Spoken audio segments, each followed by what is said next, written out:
Akashvani eight 90। नमस्कार मित्रों, मैं जागृति परमार जोरापाली रायगढ़ से हूँ और शेठ किरोड़ीमल आदर्श बाल मंदिर में शिक्षिका के पद पर हूँ।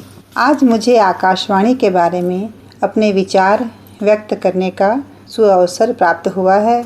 आकाशवाणी से मेरा बचपन से ही जुड़ाव रहा है। प्रतिदिन सुबह उठना, देशभक्ति गीत सुनना, भजन सुनना, समाचार सुनना, ये मेरी दिनचर्या बन गई थी।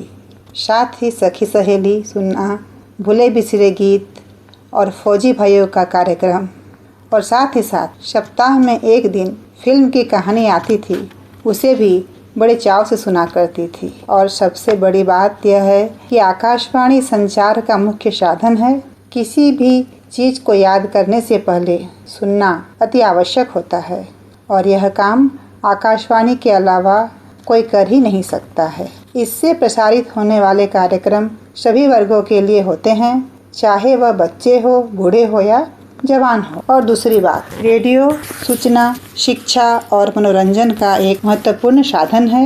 यह सस्ता, सुलभ और सुविधाजनक है, खासकर उन जगहों पर जहां अन्य आधुनिक संचार नहीं है। रेडियो सरकारी नीतियों, स्वास्थ्य, शिक्षा और सामाजिक मुद्दों के बारे में जानकारी देकर हमें जागरूक करने को मदद करता है। संकट हो या आपदा की स्थिति में जब अन्य संचार के साधन असफल हो जाते हैं, तब भी रेडियो एक महत्वपूर्ण भूमिका निभाता रहा है। शहर में आज की जो पीढ़ी है वो थोड़ा सा आकाशवाणी से हट गई है। क्यों? क्योंकि अभी बहुत सारे संचार के साधन आ चुके हैं, लेकिन ग्रामीण क्षेत्र में जब हम जाते हैं तो आज भी हर घर में रेडियो होता ही है और लोग भरपूर आनंद उठाते हैं इस रेडियो का।